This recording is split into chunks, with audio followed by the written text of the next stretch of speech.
Good afternoon. It's a Wednesday. That must mean it's Talking Drupal time. This is Talking Drupal, a bi-weekly chat about web design and development by a group of guys with at least one thing in common. We love Drupal. We're recording this live on a Wednesday afternoon in a Google Hangout. Visit us at talkingdrupal.com. This is episode 102, Wednesday, August 26, 2015. Headless Drupal.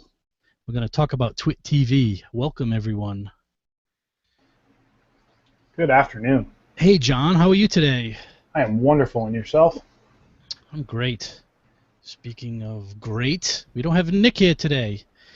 No, that's actually horrible. So Nick's traveling, so he won't be joining us. But we have two guests, which we're looking forward to speaking with. John, anything new in your world? Yeah. I mean, everything's new. Every day's an adventure. So, today's topic's going to be new and interesting for me. I'm actually excited to talk about with these guys, and Steve's going to introduce them in a minute. From Four Kitchens, I first got introduced to Four Kitchens in Austin after being a long-time fan of some of their work. DrupalCon Austin, they had a killer barbecue party, and it was delicious. And the best way to my heart is through my stomach. So I'm also a big-time fan of the topic we're going to talk about, which is loosely related to a build they did on the Twit website, which I frequent often because I listen to all of their, well, not all of their, but most of their podcasts. So very excited, as you can tell. Yeah, so it's funny. We were talking before the show, and the first time I ever heard the word Drupal in my life was listening to Leo Laporte on one of his, I can't remember if it might have been his radio show back then, or maybe, I don't even know if it was back in the screensaver days. I can't remember how far back it was, but I remember that he said his website was just built with Drupal, and it was a word I had never heard. It sounded so funny. I was like, what the heck is this Drupal? And he kept mentioning it at the time, and he was also talking about Lullabot. So Leo Laporte was the person who introduced me to Drupal, and it was, maybe 5 years ago that we started doing development with it. But here we are talking to Four Kitchens, Matt Grill and David Dyers. David, am I saying your Dyers? Is that the way you say your last name? It's Deers, actually. Deers, okay. I didn't check with you before the show. I apologize. And David Deers are joining us to talk about the recent implementation of a new Twit.tv website. What's so interesting about it is it's, the big topic today in Drupal is Headless Drupal, and this site has been implemented that way. So joining us today, we have Matt Grill and David Deers. Did I say that right that time? I did. Okay, so a brief introduction. So Matt Grill, Matt is an engineer, aka web chef, as they call him over at Four Kitchens. He taught himself HTML in 1996 while making a fan site for The Simpsons. He claims he actually never watched the show. I'm not so sure about that, but that's what he claims. Matt's interest in technologies range from Arduinos to automation and deployment. He's currently focused on automation, accessibility, and scalable solutions for Drupal. He says he has a passion for JavaScript maps and mapping large data sets. So in his free time, one of the things he does is work on applications that track earthquakes. We'd be interested to hear about that. Especially where he lives, which I believe is in California. He's also interested in sailing, taking photos of cats, which is close to my heart, racing cars, and brewing coffee. Welcome, Matt. Hello. Welcome to the show. Thank you for taking the time. Thank you. And joining him, I'll go through an introduction for David as well. David is also a web chef at Four Kitchens. He is a developer and analyst that knows a day well spent on an application architecture, data modeling, schemas, and elegant back-end code. So he's a guy focused, sounds like, on doing things right. He has a diverse background with many years in the academic world in administrative IT. He's been in project management and developer, and he's been a lead technologist. If you take a look at the Four Kitchens website and his biography, it's much longer, getting into some of the work that he's done at different places. So he has a lot of experience with development.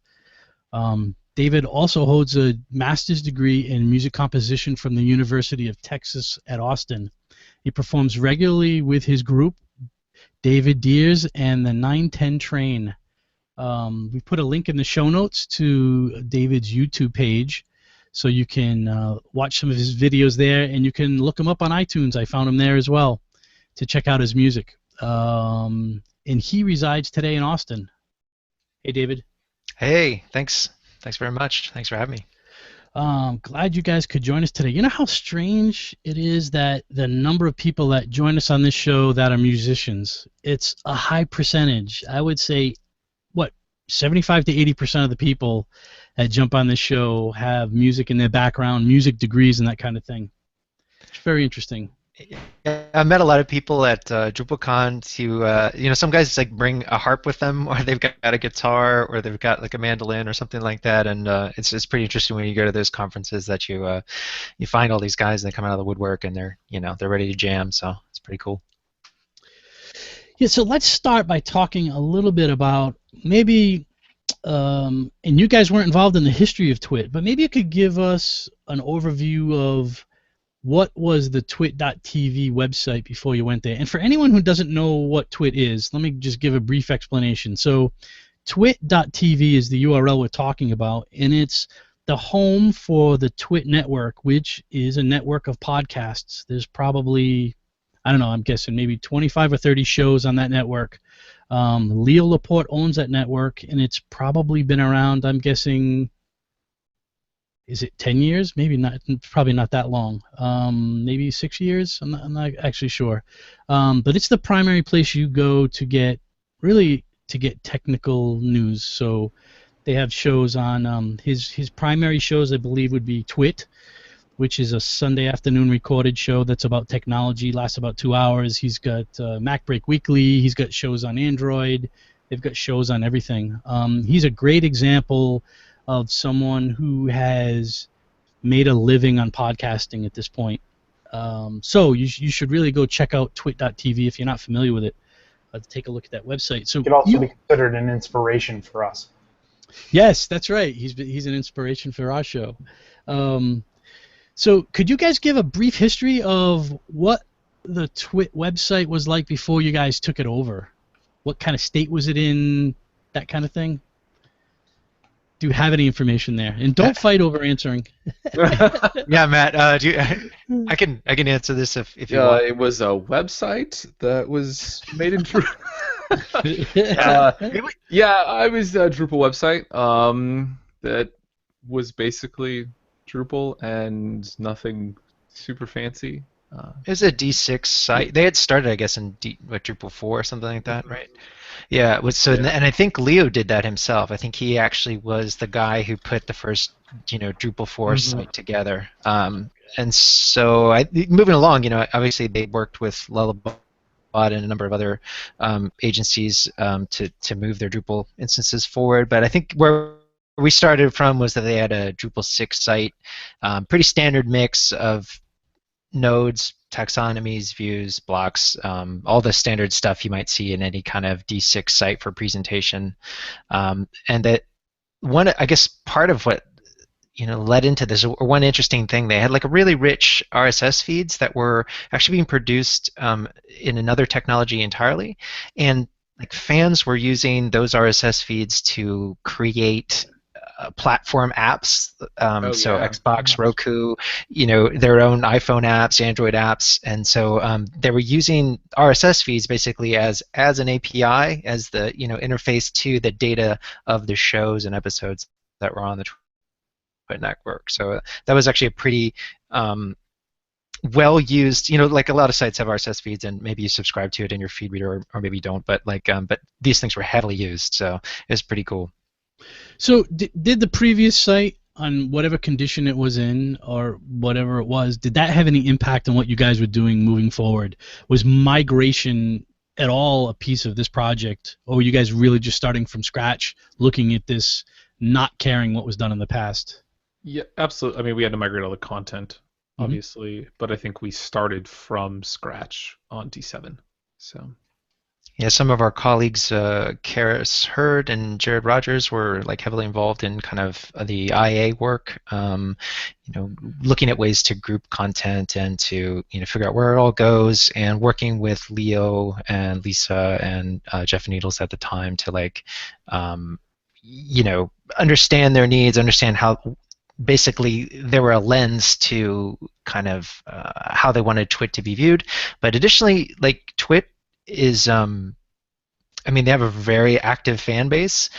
So Karis, who is a UX expert here, she did some user testing out there, kind of like card sorting and various UX investigations about how the content should be sorted or grouped, and actually broke the third-party UX tool that we put out for Twit, because there was so much response, and it's just like it took this third-party tool down because people were so ravenous to give input about how how the site should be organized and all that. So that was sort of a fun little note. And the third-party tool, they responded very well, and they fixed everything and whatever. But it was just usually it's you're pulling people's arms and legs to get them to respond to any kind of cards or anything, and these guys was like, give me, I want to do this, That's so funny, because Leo is famous for, on any of his shows, because he has a lot of live listeners all the time, or viewers watching his recordings, that whenever he mentions a URL to a website, it will often crash the website, because he'll have 600 or 700 people or 2,000 people hitting it at any particular moment. So that sounds like something going on around the Twit atmosphere here. I think Matt might have something to say about that later when we get to the implementation. Okay. It's the Twit effect. So how would you describe this project in general? Like, what were the major goals here to achieve this rewrite of what, to me is sort of an iconic tech industry website? Do you want to take that one, Matt? Goals. So I think what we were looking for originally was to give, Twit really wanted an API, right? They didn't want to have to serve their sort of people that wanted to consume their content in any way with just the RSS feeds. Let's build an API. Let's build an API that's robust and can power the website, sort of hence the Headless Drupal approach, and also can give them the opportunity to empower sort of their users and fans to build applications and integrations on the data that Twit is producing. And they wanted to sort of redesign and sort of revamp the look and feel and make it all kinds of pretty responsive too. Yeah, it was a change for them. Mm-hmm. Yeah, so I find it interesting that one of their goals was to make their content readily available to other people. That's not a common goal that I run into with some of the clients I have. So is that a common deliverable for you guys at Four Kitchens? I think Twit is pretty unique just because people are so ravenous and fond of the content that's produced there that they had taken a lot of initiative in the past, like we said, and produced apps on maybe substandard data interfaces like RSS. I mean, it's great for what it is, but as a proxy for an API, an API it is not exactly. Right. So no, I don't think we hear that a lot, but sometimes just as it happens,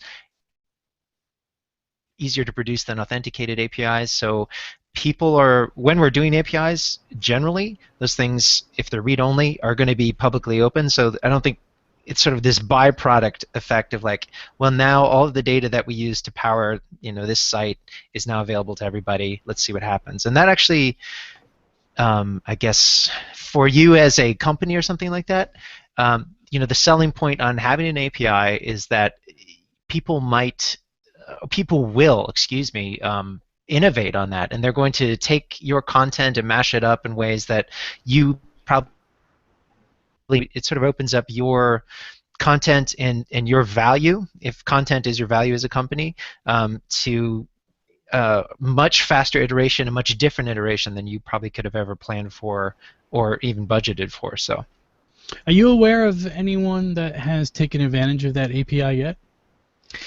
I've been told by Leo that he has a few guys who have just gone ahead and done stuff, and they're also working with a few partners to kind of move some initiatives forward for app platforms. But I don't have the details on that, right?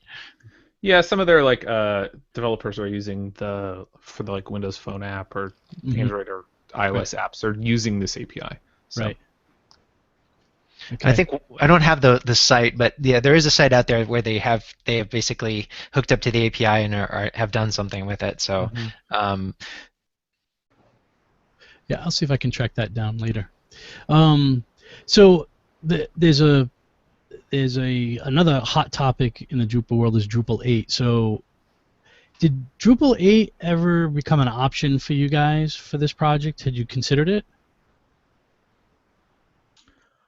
I think given the timeline, we looked at it and thought, well, this would be nice, but not in this sort of timeline, really.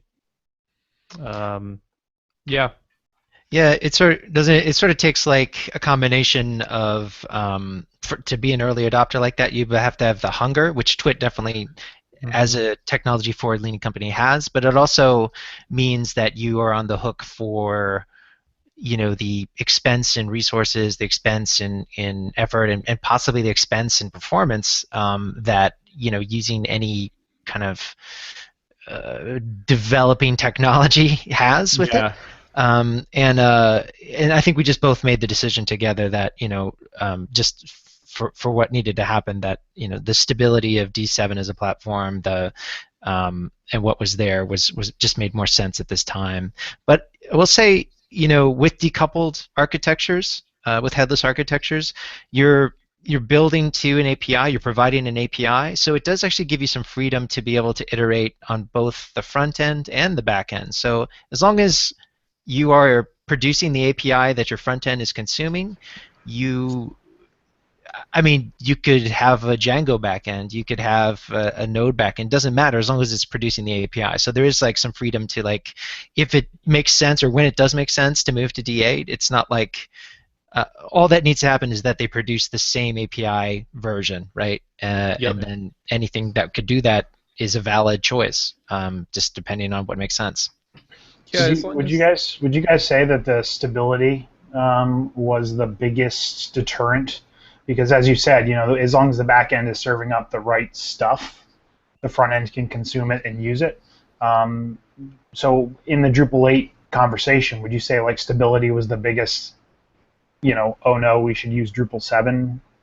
Yeah. There?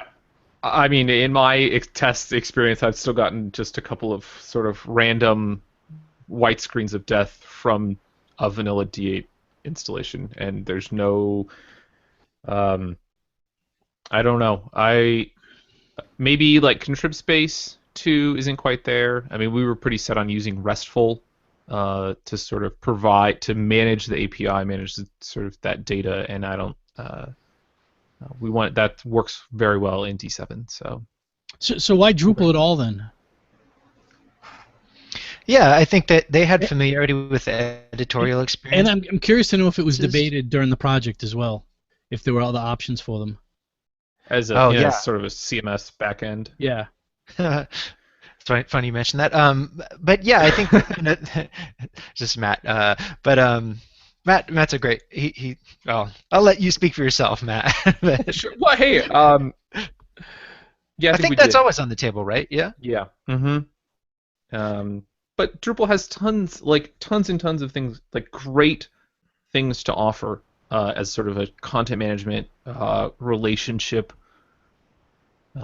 tool, right? And I think that's why we want to use it for these kind of projects, right? If you have a lot of content and a lot of information, you want to sort of build relationships and manage and keep together. Drupal is still, despite all of its potential rough edges, it's still one of the best tools to do that kind of stuff. So. Yeah, it has a really stable editorial space, and all the contribution modules that are out there, the community support and stuff, really make it still a great choice. I mean, we're on a Drupal podcast, so I don't know that I have to defend it to the audience, but but I will say, for my dollar, it's there's a lot of knowledge in the space. There's a lot of community support in this space. So like building solutions, finding solutions, developing solutions, contributing solutions. The whole process is nicely honed, at this point. So if D8 is not ready, we're committed to helping to make it ready and to supporting it as it comes out and to implementing against it when it does come out. D7 is going to continue to be a stable choice in the near term that based on a number of factors that anybody who's in client services will encounter, which is like cost, resources, time, all that stuff. It's going to be a better choice, or it's going to be or D8 is going to be a better choice, and it just depends on the client and the circumstances, really. So what were some of the overall objectives to deciding to be headless? Because you can certainly build and provide an API without necessarily consuming it yourself for your website. So what were some of the determining factors to decide that this should be a headless implementation? And what are some of the drawbacks that you guys see of going in that direction? Well, we've got a lot of lessons learned. Yeah, I imagine you too. happy to share those. I think for Twit, I think what they the pain that they experienced that drove this, and Matt, feel free to correct me if I'm wrong. Is like is that they every time they needed just a facelift, that they had to re-engineer a backend, and this wasn't. It's costly, and it means that there's some amount of time that's going to happen every time you need to do this, and that is compounded by having to deal with the back end, and things may break and all this other stuff. So I think what they wanted, primarily was, at least on the decoupling side, was to be able to change the wheel size. So if you're iterating, one giant wheel, it just moves at the speed it moves. If you have two wheels within each other that are moving, the giant gear, with the front end being much smaller, you can, have faster iterations on delivering front end experiences, because that is moving at a much faster pace across all industries, right? So like as front end technologies evolve, you can get them out on the site, and you're just working against somewhat constant, more stable back-end implementation. I mean, I think that's the takeaway, right? Yeah. Well, we kind of get this question a lot, as to why headless, right? And if your so you want to serve your content, right? And so you could just build a standard Drupal site and theme it and build a theme, and then if you want to restyle that or move to a new platform, that's potentially a large undertaking, But with a headless site, you can re-theme the front end. You don't have to even bother sort of adjusting the editorial back end, or you can build an app that consumes the same data that your website's already consuming, right? So you get a little bit more freedom with sort of what you're doing, right, and where you can take your content. So I mean, at what level? So the thing that comes to my mind right now is, in all reality, you can still do that with a Drupal, right? You can have your content administration backend, and then use or develop a new theme for that same backend. Granted, you have to interact and edit displays if need be. Where do you see how do you see the benefits of decoupling those completely? Is it purely in the fact that, like, oh, tomorrow instead of using Node, I want to use React, or instead of using a JS framework, I want to just like rebuild my site with anything, any new technology that comes out? I mean, is that really the main point there, that you have that flexibility? Not only just in rebuilding your front end, but in the way that your content sort of can be syndicated, right? If you just have a Drupal site with a theme, you don't have an API that's sort of serving your content, right? So if you want to build like an app, then you got to build an API that consumes that, and then your front end, they can potentially sort of drift in sync, right? What's available to your front end, what's available to your app, and you can kind of have to manage that relationship. But if everything is drawing from your API, then everything can be in sync, and you can build infinite sort of front ends for your content. So does it go without saying that you guys basically built the API first and then built everything else up based on that API? Yeah, I think it was the content model and the API came first. For sure. And we used, we're really fond of apiary. That we did on a previous Headless project that we talked about at DrupalCon Austin, which was the Tonight Show for Jimmy Fallon, which is an Emmy Award-winning site. There's a presentation online, and I've put it in the link, so hopefully we'll get out to people. But if you wanted to watch that, we sort of talk about the benefits of decoupling, but also the benefits towards work processes of implementing your API first, as sort of a contract for both the front end and the back end.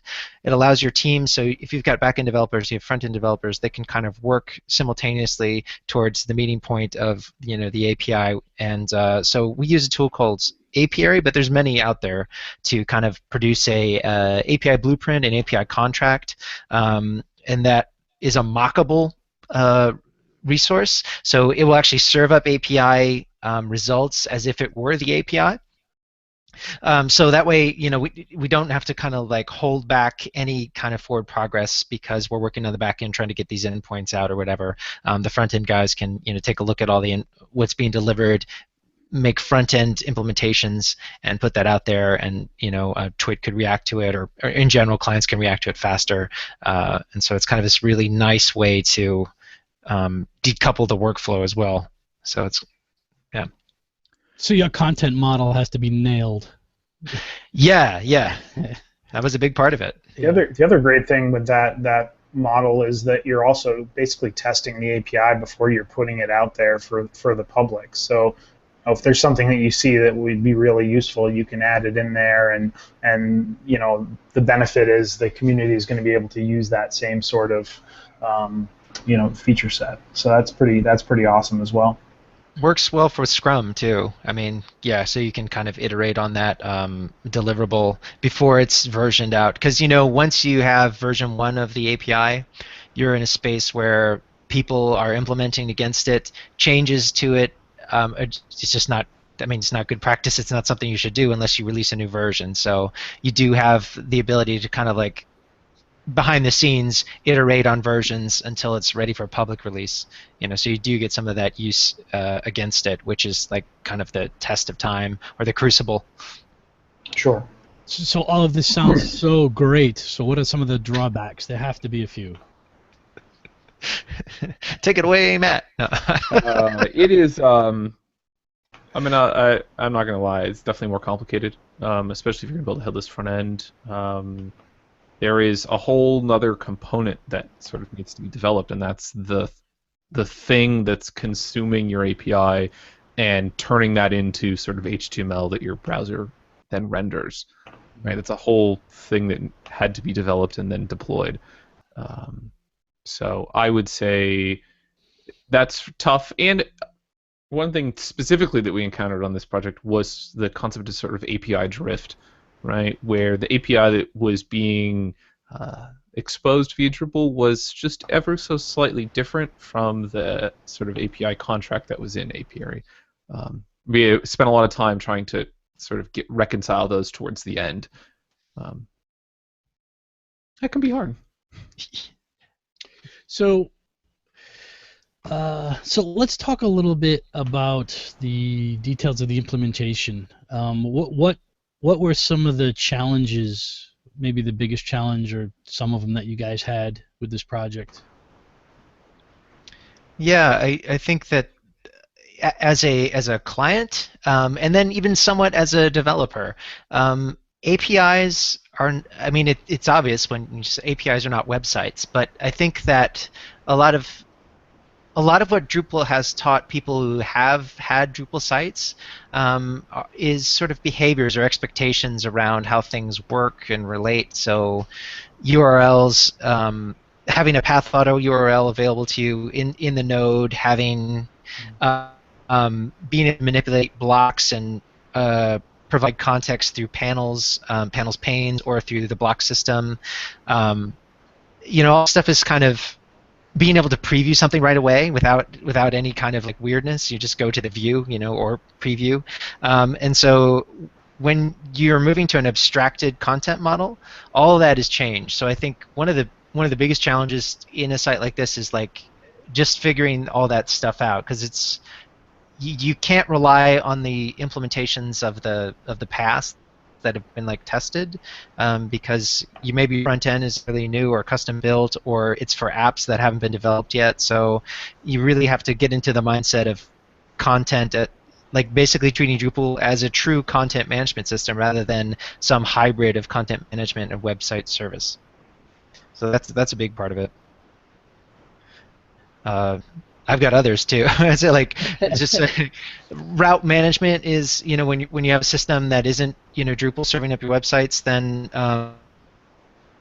how do you communicate your front end? If, like, as I said, there was a destination, which is the website, but there was also destinations that were apps and other services that we couldn't even imagine. But we did need to service the website.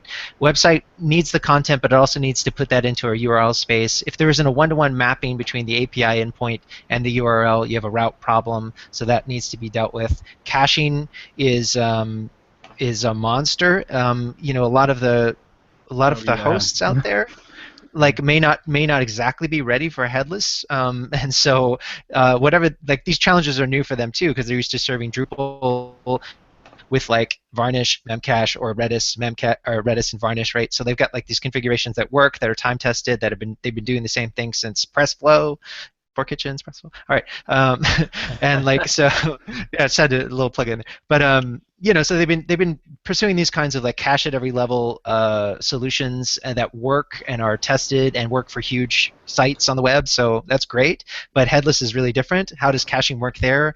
How does clearing all the way the stack, so like clearing the Drupal side, clearing whatever your front end side, making sure everybody has the right data, making sure it's tuned for API performance. Like, these are all odd new challenges that maybe hosting companies haven't quite figured out exactly. So you do need to work with them and be ready for that challenge, I guess. Just if you are doing something like budget for that challenge in terms of your time and perhaps your resources too.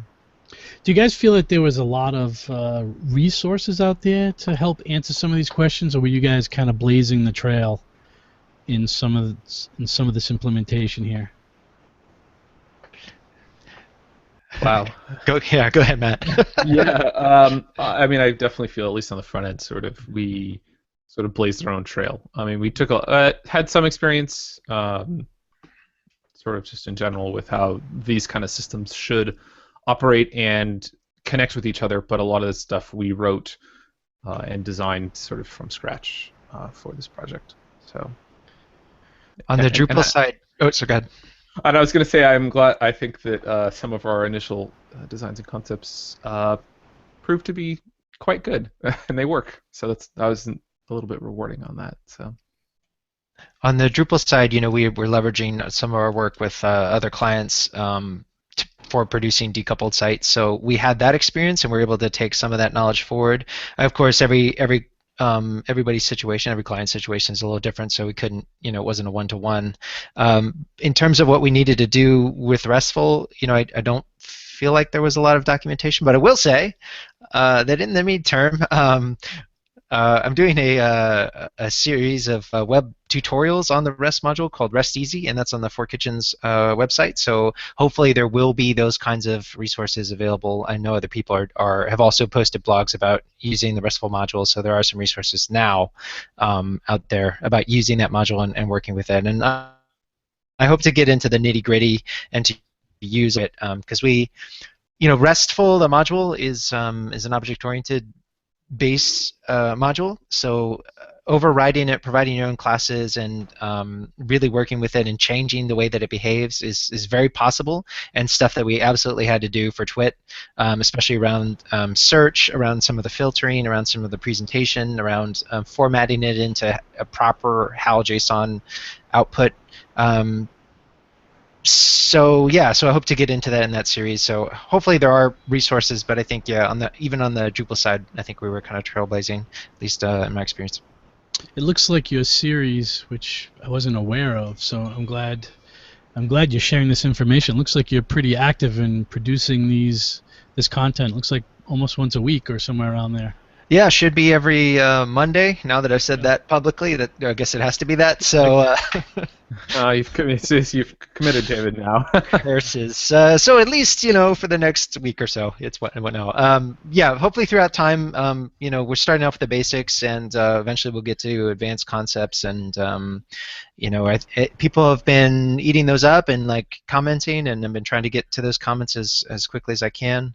So please take a look and let me know what you think through the comments. And if you want to see anything in particular or have any questions, I'm happy to try to get those in the schedule or in the hopper for future blog posts. So.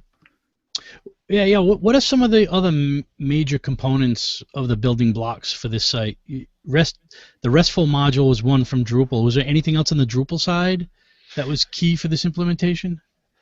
Yeah, obviously entities, entity references. We didn't use, there's no views at all. It's just not, it's not part of what's going on, other than editorial views, like things to help editors find items and stuff like that. But so presentationally, we're not using like views, data source, or anything like that. Search API and a Solr backend, along with the RESTful Search API interface. But the one thing about this headless approach and kind of like not having Drupal do any presentation is that there are probably less than 15 contrib modules on this site, and there are only 2 custom modules. So it's very lightweight, in terms of like community code and custom code to produce like a pretty fully functioned website. But Matt did a ton of heavy lifting on the Node side that we should definitely talk about. So. Yeah, obviously Node.js for the front end, and we took advantage of Redis. If you're familiar with that key value store, it's super awesome, incredibly fast for the front end, for front end caching specifically. So we use Redis. So every request that comes in through the website gets sort of processed by the Node.js application, and we look in Redis to see if there's cached JSON that's a representation of the resource at that URL. And if it is, we return that JSON from Redis, render that against a template, and send that back to the user. So we don't even need to make a round trip to Drupal. We can completely avoid that sort of request on the back end, which makes the site very fast. So helps us mitigate the twit effect, actually. Yeah, right. Neat. Okay, right. So the way that this kind of works, to sort of expand on that a little bit, if the more people are requesting the content, the longer it will stay in the cache, right? And so as the request volume goes up on Twit, the longer the item will stay in the cache. And then once it's been expired from the cache, only one person has to go get it, and then it's back in the cache, and everyone else's requests are then cached for a certain amount of time. So. Is there a methodology within Drupal or within Redis for that matter, so that if they update a piece of content and it needs to invalidate the cache, it will do that?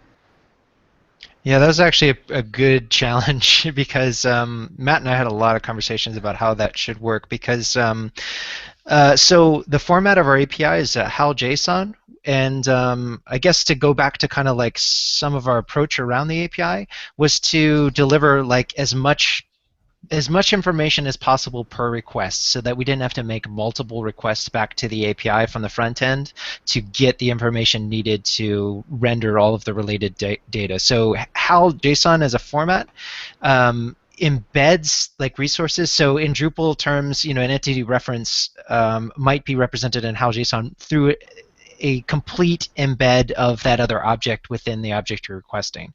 So so you get this full package of information. You can use it to render related nodes or render the relationships, the Helios relationships from the API on your front end, and basically be able to consume that. The problem with that is like in Drupal, entity references are entity cached by themselves, and there's sort of like a pointer to, hey, this node has an entity reference to this other node. Go and get those two things. When it comes to rendering that pointer, it goes out and grabs it from the entity cache. Now, the way that things are cached in RESTful is, or the way that things are cached, with this HAL JSON format, is that whole thing is cached, like the entire object with the embeds. So we created a really pretty sensitive system that understands like basically entity.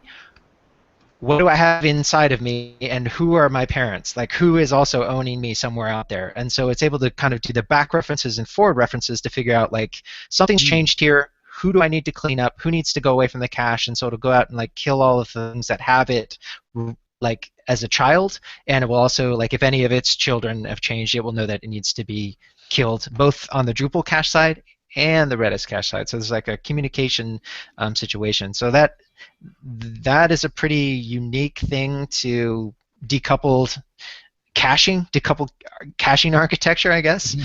And so that was a real challenge. I mean, we spent like a long time on that. Yeah.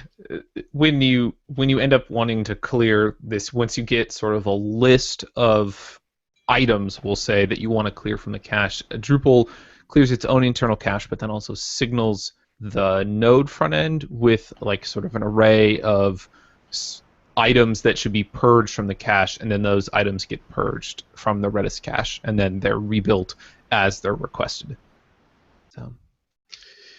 Yeah, because their traffic patterns are because of the Twitter effect. Like, so they there's a lot of people watching, live, and so the traffic will bounce up, and so the content that's being referenced there is like really active and performant because it's being used.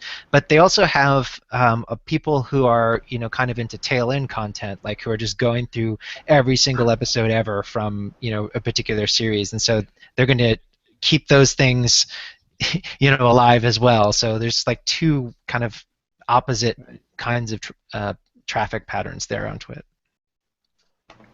Are there any features in the website that posed any particular challenge with your implementation? Any features like you did mention Solar for searching. Did you say you were using Solar? Yeah, we are. Yeah. Okay. We use Solar, and that's the requests to Solar are managed through the API. Oh, they are. Okay. Yep.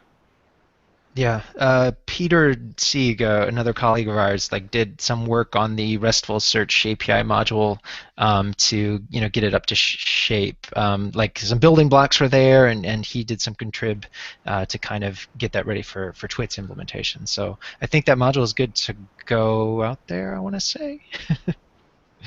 Yeah, it's been a little while. Are there any other features of their site that was particularly challenging, or something you had to look at in a special way, like the search? Yeah, I think for Twit, the Helios relationships that RESTful supports, which are generally like entity references, they had they needed some more semantic kinds of that were particular to their business relationships. So being able to not just an API is really based on IDs and things like that, but they needed additional kind of filters to be able to have human names and to have those kind of back references. I'm on shows. I want to see all the people who were host on this show. I want to see this particular host and all the shows that they're related to. I want to see this particular topic, and kind of doing those kinds of references and having those available in the API as well as search was we spent some time on that too. Front end though, Matt, there was Kevin's not here, but do you recall anything that was kind of the filtering stuff was a challenge, I feel like. Yeah, so if you go to the shows page, right, and you want to filter by shows that are active, what you're actually doing is just sort of making another sort of sub request basically back to the API for a filtered list of shows, and returning that and sort of appending that data sort of dynamically to the body, but also that data gets cached again, so if somebody filters it twice, we want to make sure that that gets cleared or updated when that happens. And sort of the logic behind there was a little tricky, but I think in the end we got it nailed.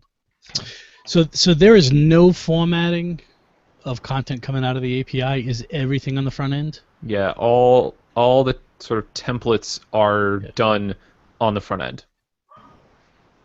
So we will I think there, we do a couple kind of data formatting stuff, more render arrays. Remember those things? Oh yeah. Yeah, sort of like that. So they're sort of theming, but for data, because we might wrap a timestamp in a Zulu time, something like that. So we're doing that kind of formatting, not a lot, but in some cases, yeah, just to, I think especially for dates and stuff like that, we wanted to kind of use the Google Twitter standard for dates, which is GZT, I guess. So. And then we do some additional post-processing on those dates once they get to the front end. So. Not to bring the conversation back to caching, but I'm assuming you guys are doing some sort of front-end caching as well. Like once the page is all compiled and loaded up, you're caching the HTML somewhere, whether it's a CDN or some other method. The HTML only actually gets cached on the client side. Okay. The client's browser. We send cacheable headers down the stream when you're requesting that, but we don't actually cache the rendered HTML on our end on the server side. The template rendering is very, very fast, even for large JSON objects against mini sort of template partials, and so it added a whole extra layer of complexity to cache that sort of rendered HTML on our side, so it's easier to cache JSON. Sure. Yeah. If someone from the Drupal world, so our community, really wanted to get started in doing some headless work, how would you guys recommend they get moving? What are some of the first things they should do, and what strategies should they take? Matt Grill. Strategies. Well, we got trainings. We're giving the Headless Drupal training at a number of DrupalCons in the past. Okay. We're giving it in DrupalCon Barcelona. If you're going to be there, that's going to be fantastic. We have, obviously David's super excellent series on RESTful is a great starting point if you're looking to build an API for your service. And we have some introductory blog posts to the sort of Headless Drupal framework that we've created. And I think that obviously if you're interested, just reach out to me on Twitter. I'm happy to talk about this. So. Yeah, there's been a really good volume of content at cons and camps around Headless. I think there's a lot of energy in this space right now. I think people are generally excited about it. So go to a camp or go to a con and go to a session and figure out what it's about. I would also recommend doing doing a little homework on the API side. If it's a new space for you, figuring out what good API practice is by looking at good APIs like GitHub. GitHub, no, but there's a great book out there called RESTful API Design. It's very useful. I've got a presentation called Drupal API Design the Musical, which I recommend. Oh, yeah, please watch that if you do nothing else. I've put API design principles into song, just as a kind of a schoolhouse rock approach to it. But yeah, I think actually learning API design and getting those principles right will help you implement against the API if you're then charged with the front end or working with it, because I think it's really easy to misunderstand what API design should be, what a good API is, because there's a lot of bad APIs out there. So and that probably came from doing what all of us did when we first started coding, I guess, which is just give it a shot, see what happens. It's just like with APIs, because they're contracts, it's a bad place to kind of shoot in the dark. And there is lots of documentation out there. There's lots of guides and tutorials to how to do this right. So find those, follow those. That's how you want to get started, I think. So in the show notes, we also have, I believe it's a link to the API documentation for Twittv. It's available to use. There's also, in reading through some of that information, there's a private API for Twit. What is the private API being used for? Yeah, well, it's private. I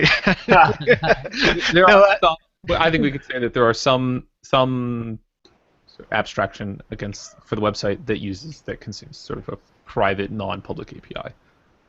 So. Yeah, sure. I think it's just sort of business content preparation, that's not sort of appropriate for public consumption, but a way for the various systems that they have in place to communicate with the Drupal system. So. Okay. Yeah. I was going to ask. I've got a few of the. We're running out of time, so we're going to go quick here. Another question about the advertising. So the ads that show up on the public-facing side, is that part of the public API where that content comes in, or is that separate from? Maybe that's part of the private API here. But how do those ads get served? Are you familiar with Google DoubleClick for publishers or DoubleClick for small business? Sure. That's Yeah, it. they're the ads are served Okay. strictly client side via the Google DoubleClick for publishers. So they're not API. managed as part of this application then? They are not managed as part of this application. Okay, right. The small sort of the actual ad placements are managed as part of our sort of template processing engine, but the actual ads themselves are not managed in Drupal in any way. So Okay. Well, there's like two levels of ads, aren't there? There's like the sort of the clickable ads, and then there's sort of sponsorships. And sponsorships are definitely part of the API, and management is through Drupal. So like when you get like a episode sponsor or the sponsors of Twit, who graciously, support the network, they're coming from the API. Okay. those come from the API. The actual like sponsor ads themselves do not, though. Gotcha. Okay, so any plans? I'm gonna ask two more questions. Hopefully they're quick. Any plans to kind of turn this into into some sort of distribution or some sort of I don't know. Give it to us free. Souped up case study for other podcasters or people that might be interested in doing something similar? I think that's funny you should ask that. I think everybody's content model is different, right? So, I mean, there are some sort of best practices for building your API, but I think it's potentially difficult to offer a boxed solution when everybody's content model is sort of relatively different. We were able to expose sort of the Node.js rendering layer. That whole front end has been released. That's on GitHub too, so I'll check that out. Saucier, a project written by Matt Grill. He's too humble to kind of give himself props for this, but man, you did a great job. It is the framework that is being used on Twit. Obviously, it's been modified for Twit specifically, but it is basically the guts of the Node and Dust implementation over there, right? So. Yeah, and we actually have released version 2, so that's up. That's even more usable. So we're sort of removing some of the tightly coupled aspects that we did when we released the first version. We wanted to give the end users a little bit more freedom to do things that they want to do. So. And we actually train on this too. Like as part of our training, you will learn how to use the Saucier Node front end on this and get the knowledge you need to make a Drupal RESTful backend. Yeah. So my next question there is you said Leo was in your scrums pretty regularly, right? Almost every day. So that's awesome that he was that involved. Very involved. Obviously, he's very tech minded. Was he in there like playing with the API and kind of helping you guys code pieces and go, hey, why are you doing that? Why don't we do it like this instead? He totally did. Yeah. He had a lot of questions. He was a very technical kind of client, which is we do service for tech guys too, but we do a lot of like big media companies who maybe don't have a technical PO, but Leo had like lots of specific questions, especially from in the Reddit side, and having built the first Drupal site, he had a little more experience with Drupal, so he didn't have as many questions for me, but lots of questions about how the front end works. So Awesome. He was really excited about that's the best part. He's like really excited about decoupled as an approach. It wasn't just like, hey, what can this give, as a client, what can this do for me? It's fine. Whatever you want to do, just like does it do this? But it was like he was super excited about the fact that it was decoupled, that it was new technology, there were blazing trails, and that that they were a part of that and they were sponsoring that. So it was very cool. We also introduced him to Queso. here in Austin, which Yeah. I don't know if you guys know what queso is. No, Are you what is referring that? to like the cheese foods thing? Yes, the cheese food product, which yeah, I think elsewhere in the country it's maybe not as it is not quite as refined a thing, and so you might just pass on it because it looks like a big glop of day glow yellow stuff that sort of congeals in a little satchel at the ballpark. But here in We don't Austin, have it's an art. queso. I don't have queso here, dude. You didn't take Leo to Franklin's. I think they probably wish we had. Yeah. Listen, queso is delicious, and so is barbecue down there in Austin. I loved getting down there and seeing what you guys had to offer. Glad We're you're not, we're not talking about Cheese Whiz, right? No, No, it's no. just- Really, you have never had queso? I have not. No. You like see it on TV. It's like Velveeta and salsa is basically what how they try to sell that, which is not. I'm sure Austin does a much better job of that. Interesting. So follow up to the Leo question. You think we'll see Leo at the next DrupalCon, like down in New Orleans? That's a great question. I don't know. We should tell him to go. Yeah, sure, ping him. I think Definitely do that. I think he'd have a ball actually. Be fun. Yeah, case study talk. Yeah, there you go. I don't have time to write that. Submission accept. So let's move into our module of the week, and there's one obvious one that we should talk about this week, and maybe spend a couple minutes understanding what that module gives you when you install it. So let's talk about the RESTful module. Yes. So if I drush DL RESTful, what do I get? Well, you're gonna get basically a module. You're gonna get a framework that is. So the interesting thing about RESTful is it's a developer friendly module.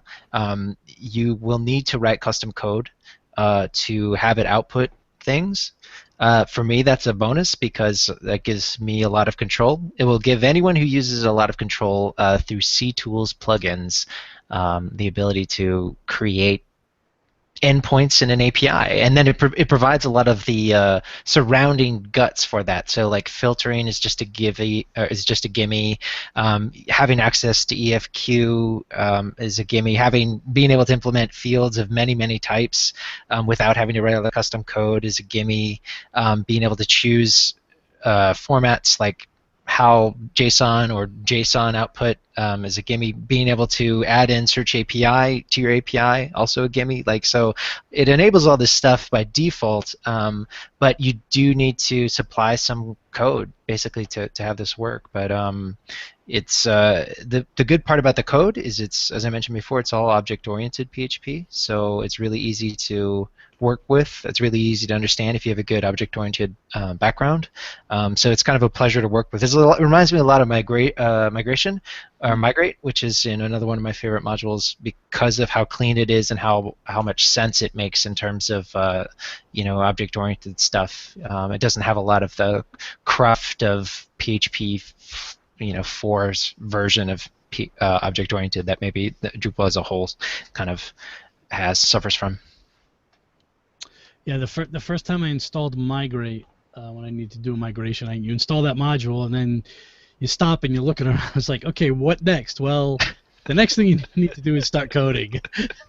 Start writing your migrations. There's no little checkboxes somewhere for me to just convert all the data. Okay. So can you think of any place that someone could go to learn more about the RESTful module? That's a softball. Yes. Yes. The go REST to the easy tutorial. Right? Yeah, go to Forward, which is our blog, For Kitchens blog. So Forward, that's FOURWORD.forkitchens.com, and you'll find the REST Easy series, which will take you through implementing on the RESTful module. Or you could go to Matt. Oh, you could go to the Introduction to Headless Drupal training at DrupalCon Barcelona. So where we'll do an in-depth look at RESTful. You guys don't happen to offer that training course like as an online kind of offering, right? It's just at the DrupalCons? Currently now it is just Okay. available through DrupalCon. Okay. At DrupalCons. Drupal camps. Camps too sometimes. Yeah, Camps. camps too. So depending on which Twin Cities, we did a Twin Cities camp. We did it on Nice Camp. And I think we're gonna give potentially at Back Camp this year. So Okay. All right, excellent. Well, we are at our time limit. This certainly is a topic I feel like we could talk about for hours and hours and hours, but I think we got a good sense today of some of the things that Four Kitchens had to do to get twit.tv to that awesome website that it is today. I want to thank you guys, Dave and Matt, for coming on today. Thanks for giving us an hour. So if we'll start with you, Dave. If people want to reach out to you, contact you, what is the best way for them to do that? Yeah, I'd say just hit me up on Twitter. I'm at BeautyHammer on Twitter. So I'll look forward to your comments or questions there and try to get back to you. You can also interact with me through the comments on the Rest Easy series if you have questions about that content. Great, thank you. How about you, Matt? Definitely Twitter. You can find me at alwaysworking on Twitter, or send me an email, matt@4kitchens.com. I only check that twice a day, though, so be careful. You don't have to worry about the Twit effects giving out your email here. Yeah. Thank you for having us. We really appreciate it. Yeah, this has been really great. Thank you, John. Thank you, Stephen. You're welcome. John, how about you? You can find me you online? On all the major social networks at John Picozzi, and always on at umthink.com. Awesome. I'm Stephen Cross, and you can find me on Twitter at Stephen Cross, on my company website, parallaxinfotech.com, as usual. I do want to point out one thing, that the New England Drupal camp, which John and I are running with a small team of other great people, is going to be on October 11th in Providence. And I think we have a speaker from Four Kitchens. It's actually going to be October 10th. October 10th? Oh, sorry. So. Yeah, October 10th. John, is someone from Four Kitchens joining us that day? I do not recall. I should have had that ready, but I believe someone is. I'm trying to see if I can find it here quick in my speaker list. Maybe not. I'm not that quick. So check out nedcamp.org. We need Nick back. Yeah, we need Nick back here to help us with these things. Check out nedcamp.org, and you can see the session list. We are limited in our seating that day, so if you're planning on coming, make sure you buy your tickets soon, so you don't get left out. I think it's Dustin from. It is. It's Dustin. Four Okay. Kitchens is going to be there. Oh, that's great. Dustin's great. Yeah, he's great. He's a great guy. He's working with Twit now, so yeah. Yep. That's awesome. I look forward to talking more with him. Is Dustin from the area here, or is he from He's Texas? in Boston. He's in Boston. Okay. Boston. Great. Very cool. Also sponsorship for NedCamp is still open. So if you have money rattling around in your pockets and you want to sponsor a great camp, feel free to let us know. So we need the contact person over at Four Kitchens to talk about a sponsorship. All right, guys. Thank you for your time again, and we'll talk to you again soon. Thank you so much. Thank you. Take care. Bye-bye. Bye.